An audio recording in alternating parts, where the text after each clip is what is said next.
Okay, so we are going to talk today about a couple things, and we're having a few technical issues. I have the camera on, and it seems to keep on switching on and off, so I may or may not switch back to it. But either way, what I am going to talk about today can be done completely on the screen, on my computer screen. So today we're going to talk about the concept of debugging, and then we're also going to get into how to work with the inject and reduce excuse me, the inject and reduce methods. So I created a doc here, so I'm going to open this up here, and in this guide I'm going to do all the work I'm going to do in Vim, but please do not let that scare you away. You do not have to follow along in Vim. I'm simply doing it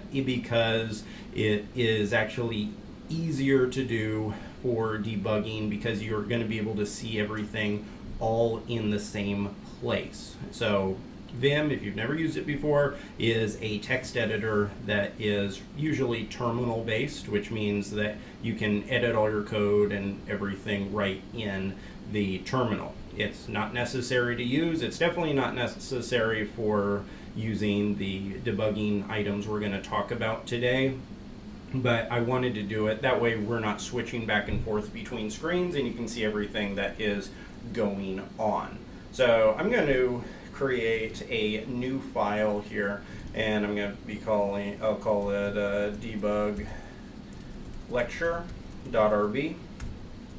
And inside of this, I'm going to talk about how we can debug programs. I'm going to talk about a few ways that you can debug programs, and I'm going to start off with kind of the naive way. So a naive way would be to create a method. So I'm going to just call it some method, and we don't even have to put any arguments with it. We can simply say, we can declare an array, and in the array I'll say 1, 2, 3.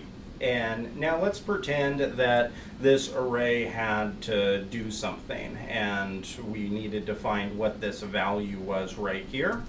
Then there's a few ways you could do it. The very naive, kind of like the old school approach, would be to do something like this, where I say puts, and then I'll say, let's say, an asterisk in a string, and then multiply this by 500, and then puts r, and that's it. Now if I run some method, let me run this,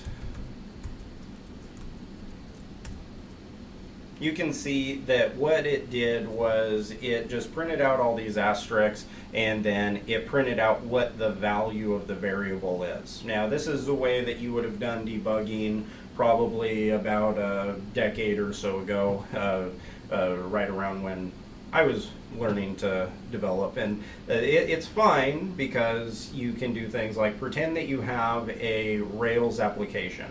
And the reason why I did all these asterisks is because you've seen the Rail logs, and imagine what would happen if this entire thing was filled up with Rails logging debugging output. It would be very challenging to actually see the values 1, 2, 3. So usually what you'd see developers do is putting some debugging output here, so it's very clear where it was going to be, and then you'd access it. That, however, is considered kind of an old school way of doing it. Now we have some tools that are much better. And so I'm going to not introduce you because I know everyone has seen it and used it at some point because you're in month 2 of the course, but we're going to bring in the bybug gem. So I'm going to say require Ruby gems, and then require bybug. And so now what we can do, let me get out of my email account so we're not interrupted there. So now what we can do is we can actually get rid of this debugging output here, and we can even get rid of this array output, and we can take a look even in some more detail. So let's pretend that we did have an argument here. So I'm going to say that I had some kind of argument, and inside of this array, I'm going to set the, I'll set a variable, so I'll just say some var, and set this equal to whatever arg is.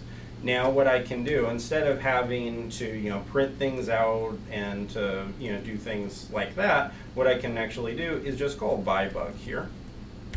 And now if I come down to some method and say that I'm passing in 10, what I can do is now when I run the program, what will happen is the program runs, but as soon as it hits bybug, it actually stops right in its tracks. So you can see right here on line 6 we put bybug, so it stopped here, and it gives you terminal access. So what we're able to do here now is I can actually call these values. So I can call the value of some var, and that shows me that that value is 10. I can also call arg, and we can see it's 10 there. If I call array, you can see it's nil because it hasn't been declared yet.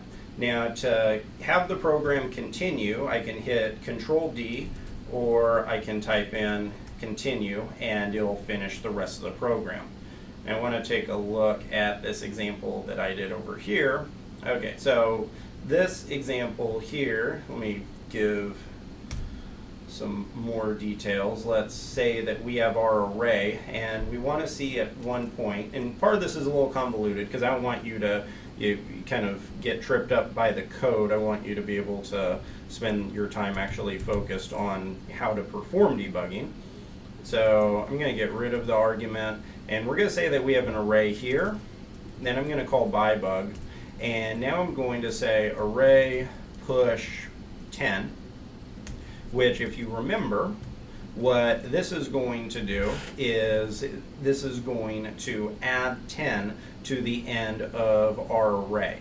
And now I can come up here, get rid of this, and so now I'll quit it. If I run the debug lecture, you can see it stops right here, and if I hit array, it gives me 1, 2, 3. And I can even perform other actions. So I can say array push 22 here, and now you can see that it shows me what that value is. So this may seem kind of pointless when we have something as simple as this, but if you can imagine how this would work in a Rails application, what I did specifically, I had a lot of issues on, I remember the time where I fell in love with debugging was I was building out a date range search function. And the Rails has a very specific way it works with dates, and it conflicts with the way that JavaScript works with dates. Both of them have different formats by default, and I couldn't figure out why I was having some weird results come back in my search queries. So what I started to do is I used tools like bybug.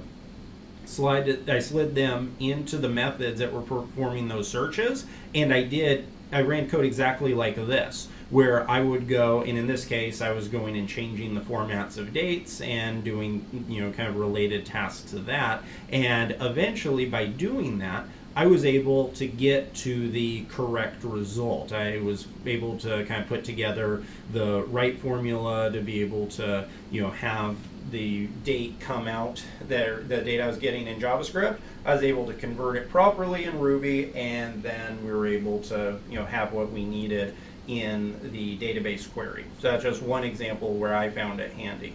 So now what I can do is, if I hit continue, now what you'll see is that it stopped again, because you're not limited by how many times you can put bybug in.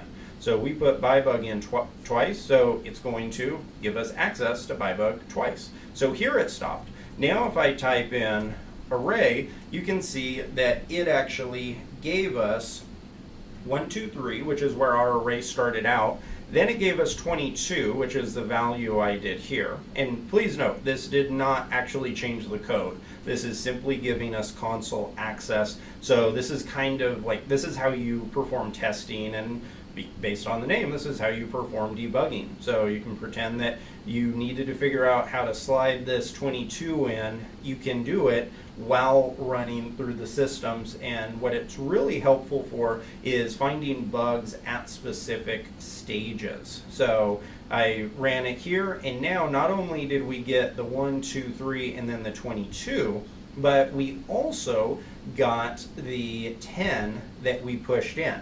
So that's pretty neat too, because we were able to stop it and see at every stage of this function what the value was. And all of this is neat. I have to show you my favorite part of this, and this is part of the reason why I used Vim for this guide, and it's because with bybug, and Pry does this as well. Pry is an alternative to bybug. You have direct access into the code while you're in the console. So if I type the word edit in right here, it'll actually open up the line of code where bybug stopped at. So here, let's say we found the bug, I can hit edit, and right away I can get rid of my debugging statements, and I can make whatever change I want. So say a good example of this would be, I typed in push, but I really wanted to have pop, and I wanted to have pop, and then I wanted to return the array. I can save it, hit continue, and now if I run the Ruby code again, everything works properly and it doesn't stop. So, and if you wanted to see it actually doing something, then you can type in Vim and actually print out what the output is. And you can see there it prints out the values 1 and 2. So that's kind of that's if you're wanting to do this, and I'm assuming that you have aspirations for becoming a professional Ruby developer or professional developer in any language, then that is the way that you're going to see professional devs going through and fixing bugs in their code. And the reason why this has become really the mainstay when it comes to debugging is because you're always allowed to do something. I had a conversation with Eric when I was up in Utah that was great. He said that he hated going up and whenever he sees someone working and he sees them just staring at their screen when they're trying to fix a bug, that frustrates the heck out of him. And Eric is not the only boss who believes that. I'm the same exact way. So when you have tools like bybug, you don't have to just stare at your screen wondering, what in the world you need to do to fix it. What bybug and any kind of debugging tool like this allows you to do is it lets you slide in and see what your data is doing right in the middle of methods. Because usually when you're doing debugging, you're just running the same program over and over again. Imagine in a Rails app where you're getting the wrong output on the screen. First thing that a new developer usually does is just hit refresh on the screen, hoping that it'll change, but rarely does it actually make any changes. So what this does is it lets you backtrack, and it lets you dive in to see, okay, I know what this method does at the end because that's what is showing up on the screen, but it got to do that because of all the steps it took right here in the middle.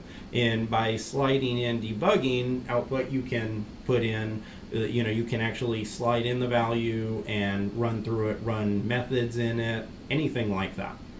So that is kind of an introduction to debugging, and we're going to get into a little bit of how we can do this to learn how methods work. So I'm going to, just really quick, I'm going to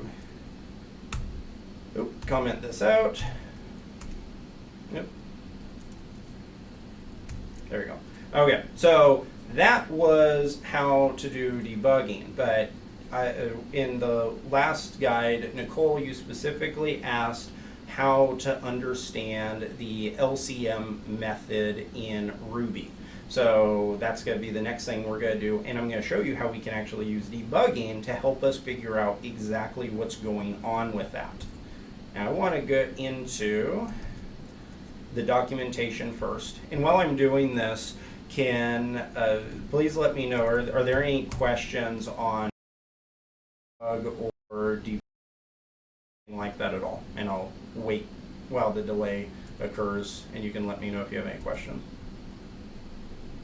Okay, so moving on down the line, before we get into actually understanding the way that LCM works, which is least common multiple, the first thing that I do anytime I come against a method that I'm not really sure what it's doing, I will come right to the documentation. Now I know some of this documentation can look kind of weird, but if you trust it, I promise you the more that you do it, the more it's going to make sense, especially Ruby documentation. I think they did a really nice job on being able to kind of give you the way that this functions. So right here with least common multiple, first you can see that it belongs in the integer class.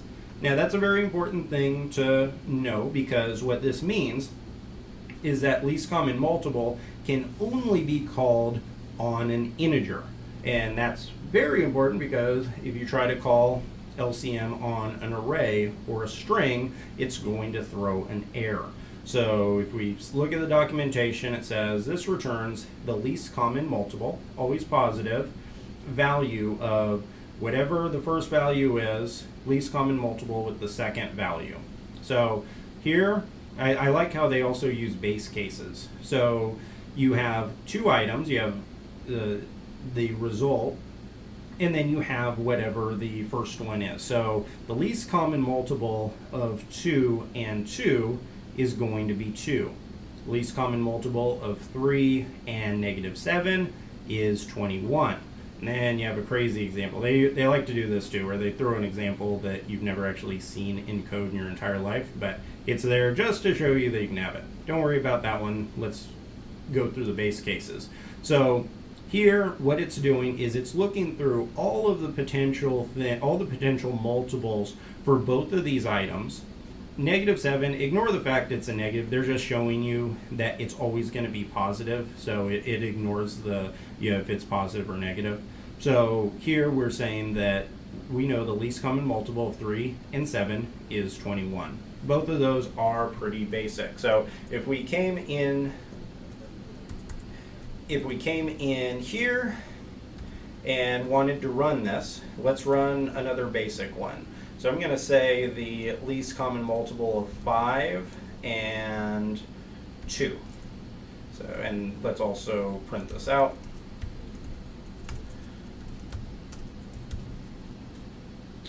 There we go.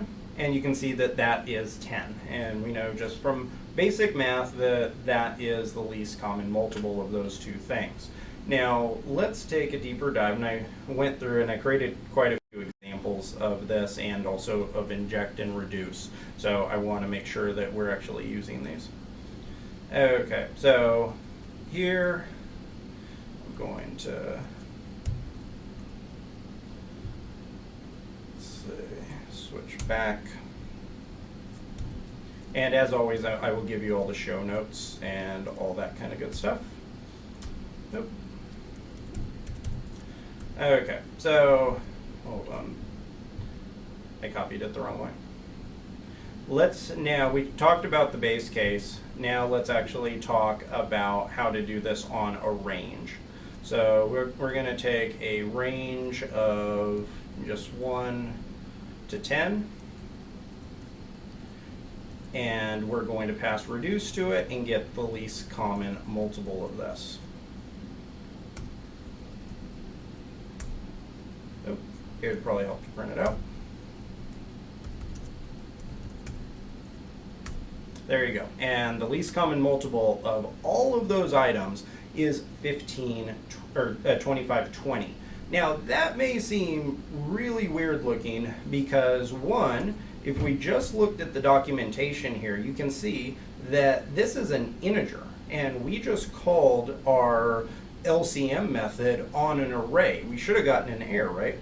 That is what would happen if we try. Let's pretend that we didn't read the documentation and we simply tried to call the LCM method just like this. One, we aren't passing it an argument the way we're supposed to, but then also we're passing an array here. So if we tried this, it wouldn't work. It would just throw an error. And if you don't believe me, then you can run it yourself, and it shows right there, undefined method LCM for range. And that's because it has to take an integer.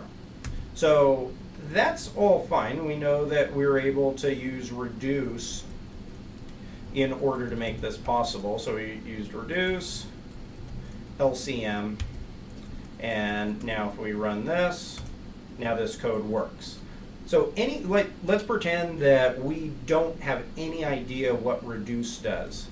Whenever we have code that doesn't make any sense, the first thing I always do is go to the documentation so that you can get a feel for what the method is doing, especially in a base case.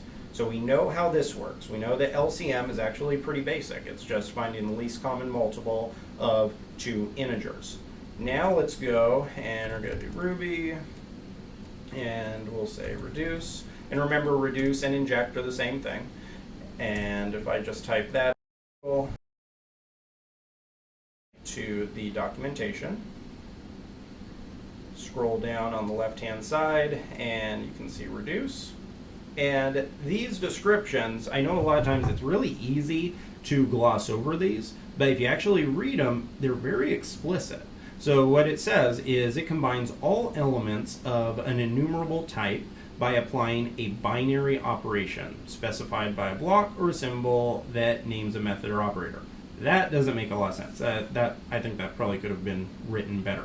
But here it starts to get more practical. So if you specify a block, then for each element in the enumerable, so in other words, the collection that it's going through, each element the block is passed an accumulator and the element.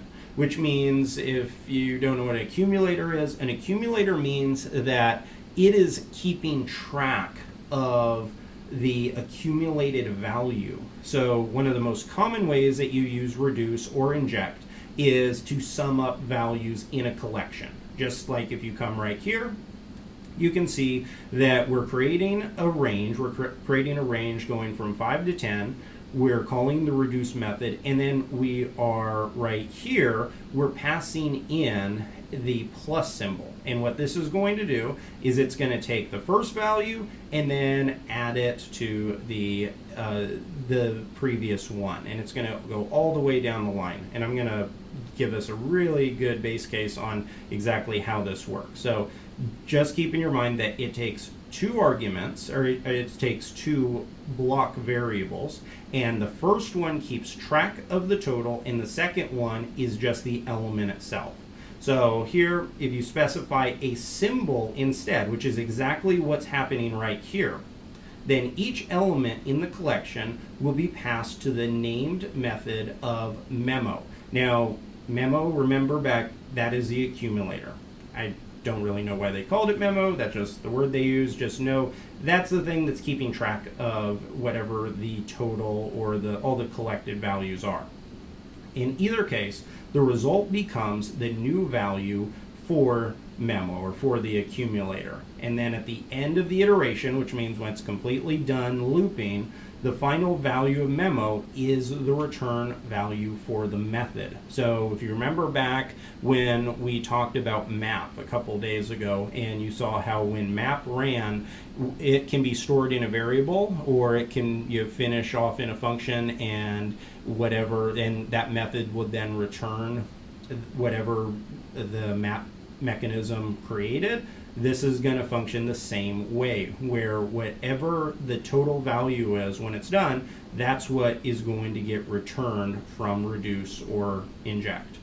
So if you do not explicitly specify an initial value for memo, then the first element of the collection will be used as the initial value for memo. And we have some base cases here, but I like my examples better, so we're going to go through these. Okay, moving down the line, I want to talk about what we have here on line 18. So right here, we have the exact method that we talked about, or that that Nicole, that you talked about having a question on, except here I broke it down in a lot more detail. So I'm going to just grab all this, and let me come in and vim.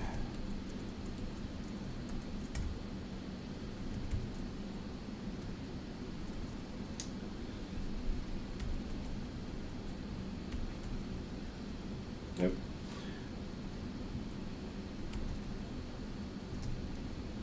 Okay, so what we have here is the method, except we have it in a much more kind of more of a broken down kind of format here. So we have x, which is going to be the variable that this gets stored in, and then we create a range 1 through 20, and from there we cast that to become an array, and from there we're calling the reduce method on it.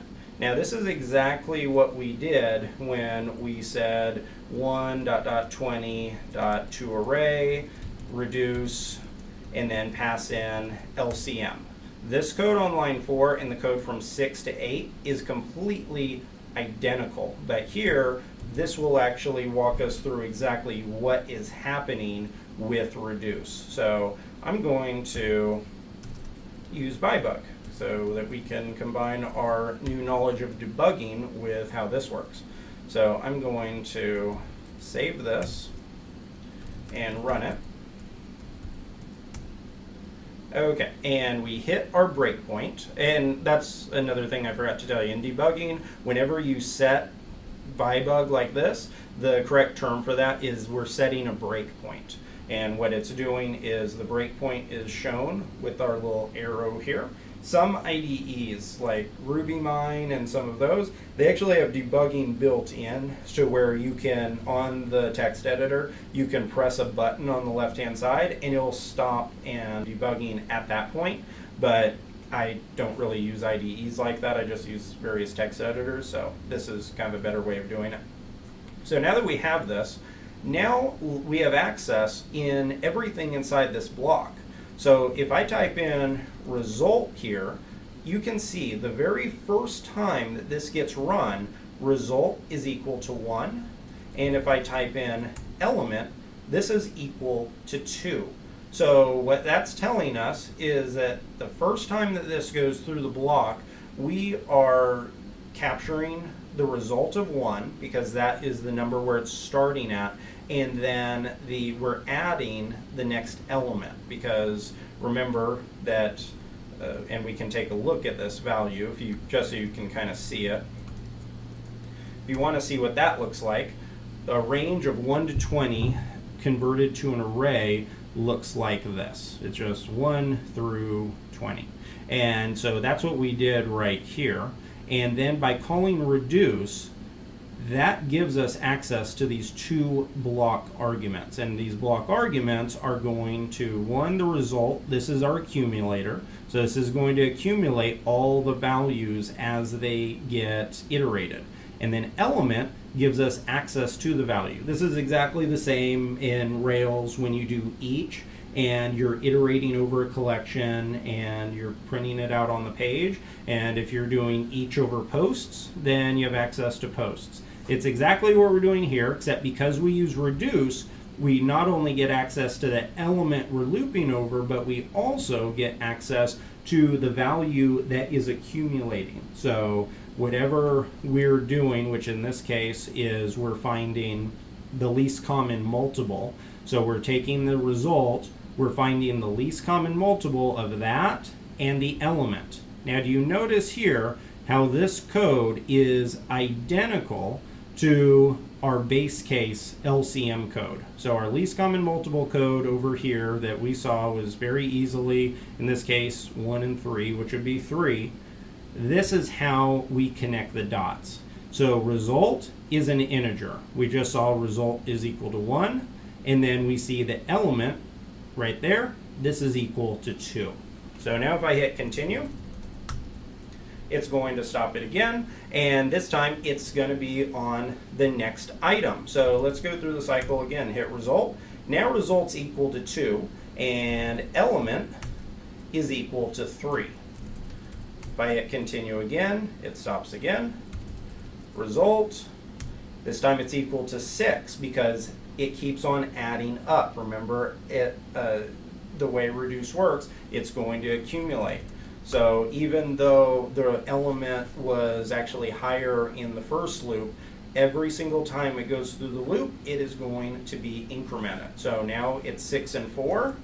If I hit continue,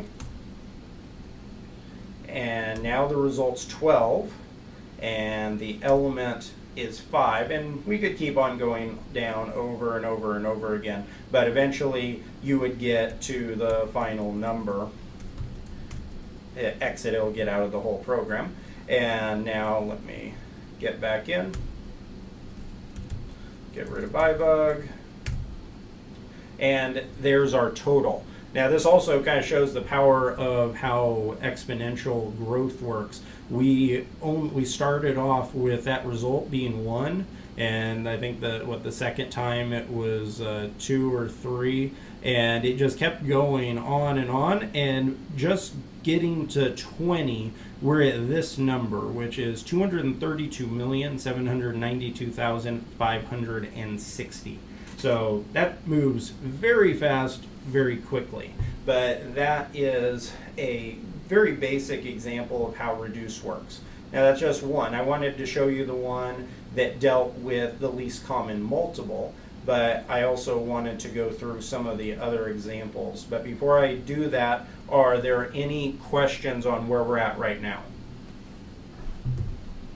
Awesome. Okay, I'm glad that makes sense. And that is only part of it. That's the LCM side. I also want to go through some other ones and let me know if I'm kind of getting too basic with this, but some other examples. And I won't type these out just for time's sake. I'll kind of go into how this works on more of a, just on kind of what the capabilities of it are. So I created a few more examples. This one is the normal way that a lot of people use reduce and inject for. And remember, inject and reduce are aliases for each other. So, which means that you can swap these out and you'd have the exact same behavior. There's not a single thing different between reduce and inject. So right here in this example, we're taking a collection, we're iterating over it with inject. Now this is an argument that you'll see sometimes, and if you're wondering what this is, this gives us a starting point. So let's actually take a look at this one, and let me make sure that I have bybug. Yes, I do have it called already. So let's go into number 25. Put bybug in there, and now we'll actually run this code. Debugging, reduce. Nope, looks like I have a little typo. Puts, yes, puts probably needs a V.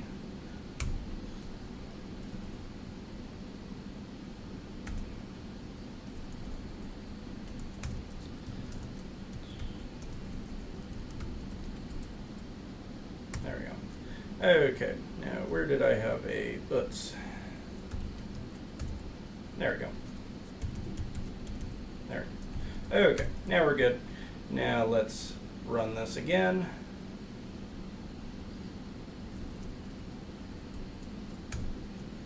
Okay, so this is stopped now in our example 1, and we have this collection that we're iterating over.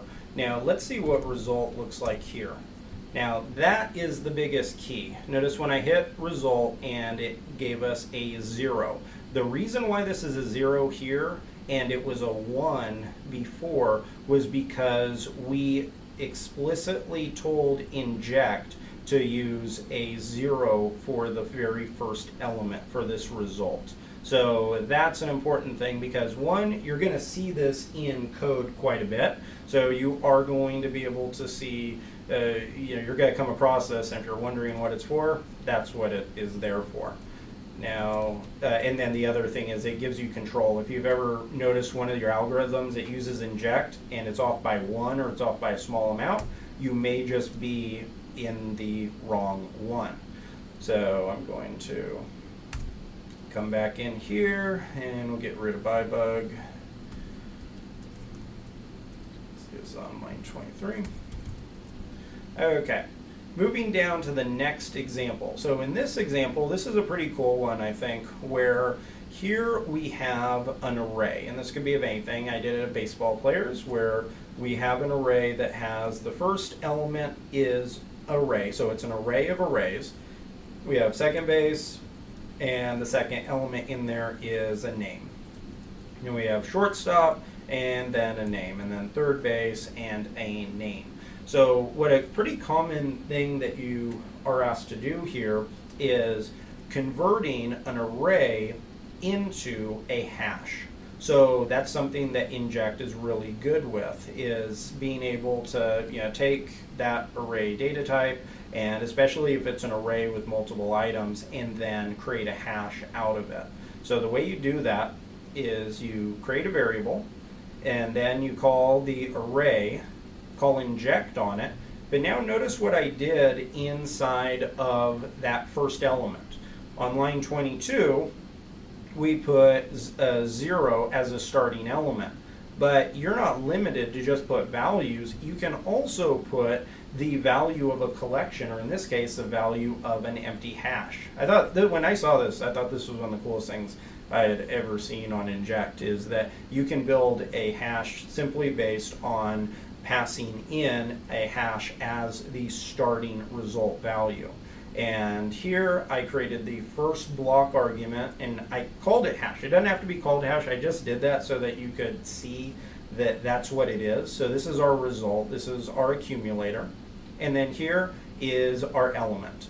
So what the code is going to do here is it's going to go through the hash, which is a result, and then this is pretty neat. It just uses hash syntax. So we are taking the player, which is our element. That's a second argument there in the block.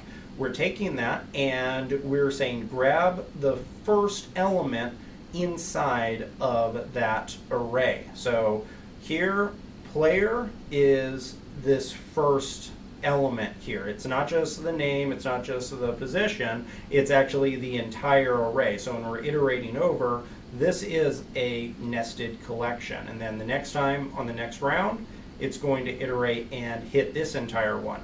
So what we're doing is we're using hash syntax to set the hash key, which you remember you can set the hash key by using the brackets, and then inside of this, passing in the player, which is that nested array. We're grabbing the first element, and then we are calling upcase on it just to show that you can pass methods and things like that to it. And then after that, we're setting what the value of this is to player last. Player last, whenever you have just two elements, remember in an array, the first one is first, the last one is last. If there's only two, the second one is last. So what this is going to end up doing is creating a hash where the positions are the key and the name is the value. And so let's use bybug in this one as well. And let's see what these values actually are. Ruby, debugging, reduce. So it stops us right here. Let's take a look at what the hash value is. The first time around, we have a hash that is completely empty. Now if I type in player, that is second base and Altuve. So notice that we got the very first element, which is an array itself. Now if you're wondering, so say you're building this and you're not completely clear on your syntax. This is another thing that's awesome about debugging, is you can use it to be able to build your code. So here, if I'm like, oh, I forget what the syntax for building a hash is, you can actually do it just like this. So I could say hash, because I know that's what my value is.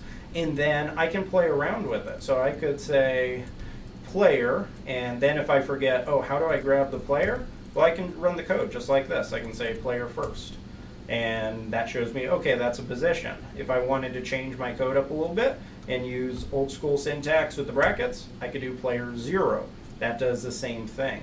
I could do player.last. And there, all of a sudden, I now know exactly what I need to do in order to write the hash. So I can say hash player first, and then I can call upcase on it. I could call downcase. I could do anything I wanted. So just to show that you can call a method. So this is going to call this value, and now I can set the key. Player last. And that's going to return that value. It's the actual return value of it is the key, but it actually does create the hash, as you'll see in a second. So now if I hit continue, it's going to iterate through and it's going to hit it again. Now let's see what we have in result. Oh, sorry, that was from my earlier code. See what we have in hash. There you go. And so now we have second base and Altuve. And notice how it capitalized second base because we called upcase on this. Hit continue again, and I'll hit hash. And now you can see it kept going through, and now we have the shortstop and Correa. So this is really cool. How, notice how we can use this to build our code just like this. So now if you say that I found a bug, now I can hit edit, and it takes me right to that line of code that I was working on. And I can go through, fix whatever the typo is, and if I did find a typo, I can get bybug out, save it and quit it, and then I am done, and the rest of the program will print out. So are there any questions where I'm at right now before I finish up? Colin, that's a great question on the differences between bybug and pry. I personally like bybug, but I'm definitely, that's my own opinion. I think look, when you type in bybug, the first thing that comes up is bybug versus pry. Pry, honestly, probably has in pry gem, and I can come to the gem itself, because at the end of the day, pry is just a gem, and you can come here and see all of the power that pry has. Pry is really cool. Pry has some neat things like syntax highlighting, and it has some really cool features to it. I've done both for a number of years, and I've just kind of found bybug to be the one that I keep going back to. Part of it's probably just me being lazy, and the fact Rails ships with bybug means I usually will just toss it in. And at the end of the day, bybug really gives me all the functionality that I usually need. But I think that would be a great little mini project, is to try both out and see which one that you prefer. And there are some fantastic tutorials on everything pry has. So if you go through the guide, you can see that it has a wide range of features, much more than bybug does. I've just personally, found bybug to always take care of everything that I needed it for. Very dead simple to use, and because I'll use Vim a lot on certain projects, I love how I can edit the code while I'm debugging it, which is kind of a nice bonus. Cool. Okay, let's go into the very last one. This one, I saved the best one for last.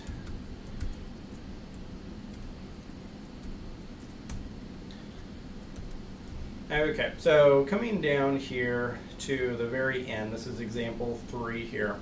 What I've done is I've created a struct called student, and I want to show you how you can actually use Inject to be able to categorize your data.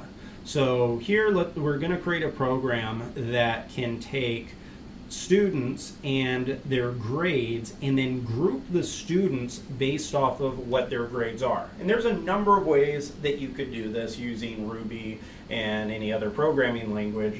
Being able to group data is a pretty important thing. But I actually love the way that you can do this with Inject. I think it's very succinct and it's pretty easy to read too.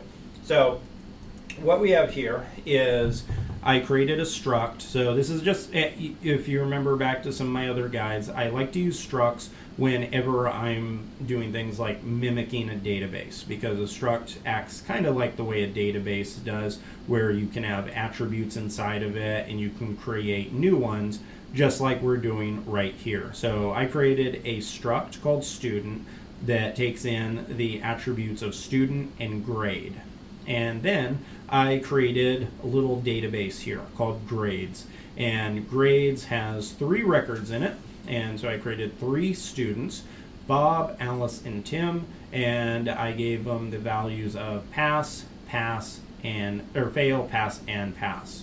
So these are grades, and obviously it's a base case. This would also work if you had 1,000 students too. So what I want is, I want code that will iterate over the grades and then group my students based on if they passed or if they failed. And so what I'm doing here, I'm creating a variable called results, and this is going to be a hash. And then I am calling grades.inject. So this is a pattern that you've seen already a few times. And here we're doing the same thing we did when we created our hashes inside of Inject for players. And so we're creating an empty hash. We're iterating over it. So in the block, I'm going to pass the first one, which is our accumulator, which is grouped, and then whatever the element is that we're iterating over. So it's going to be each one of these students. So with grouped, we're using that same exact kind of hash syntax. So our key here is going to be the grade. And I had to put this in or else it'd throw an error. So what this is saying is give an empty array or an empty value for the first element if it comes across grouped and it finds a nil, because this is going to happen one of the times. And if you don't put this code in and then you try to pump values into an empty collection, then you're going to get a nil error. So this is just a nil guard. This doesn't actually do anything except set the value equal to an empty array. And so the next one's where all the magic happens. So we have grouped, test result, and grade. So this is going to take the element, and we know we can grab grade because this is a struct, and structs allow you to use this dot syntax, and I'll show you in bybug just in case you don't believe me. And then from here we're using the shovel operator, which is going to pass in the test result, which is our value here, and unless grouped is equal to nil, which is just another nil guard right here. And at the very end, we're passing in grouped. So all this is doing is, if you take out the nil guards, which actually make up, in this case, 3/4 of the code, if you take those out, we're dumping the test results into a item that's marked as a grade. So it's getting grouped into whatever grade matches. And in here I'm printing out the results of pass and of fail. So let's actually use bybug here, because I know this is the most complex code that we've looked at so far in this guide. I'm going to run Ruby debugging reduce. Okay, so here we've stopped, and this is the very first time. Now if I type in grouped, this gives us our empty hash just like we thought.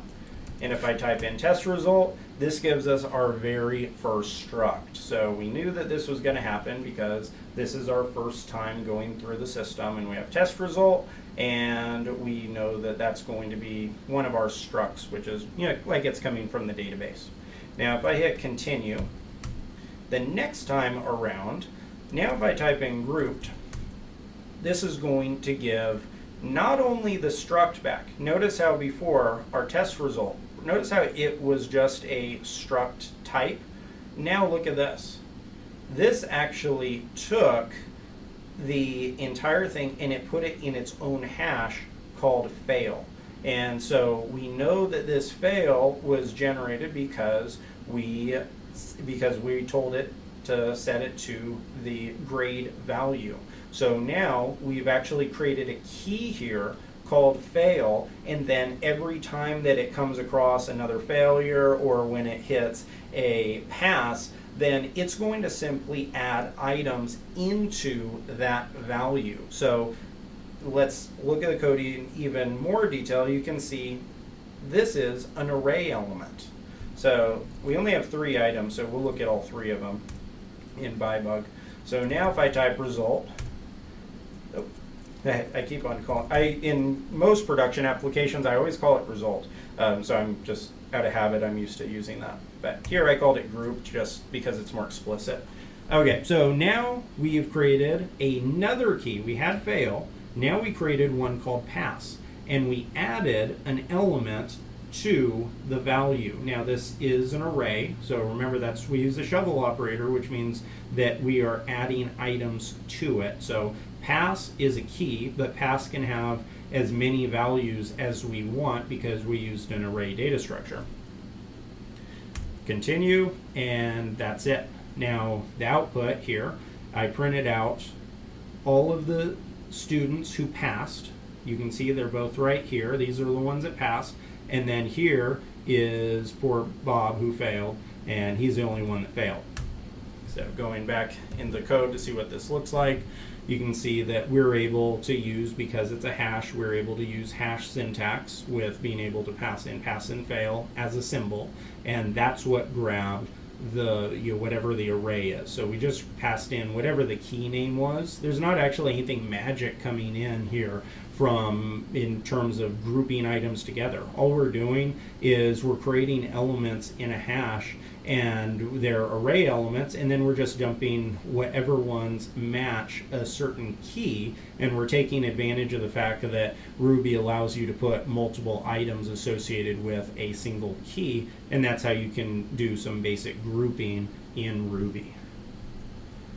I'm going to get rid of bybug there. And that is it on the examples that I have. And I'm going to push all of this code up to the, I'll create a markdown version of it so you can grab it and use it however you want. I'll post the link in here in the next few minutes. So are there any other questions?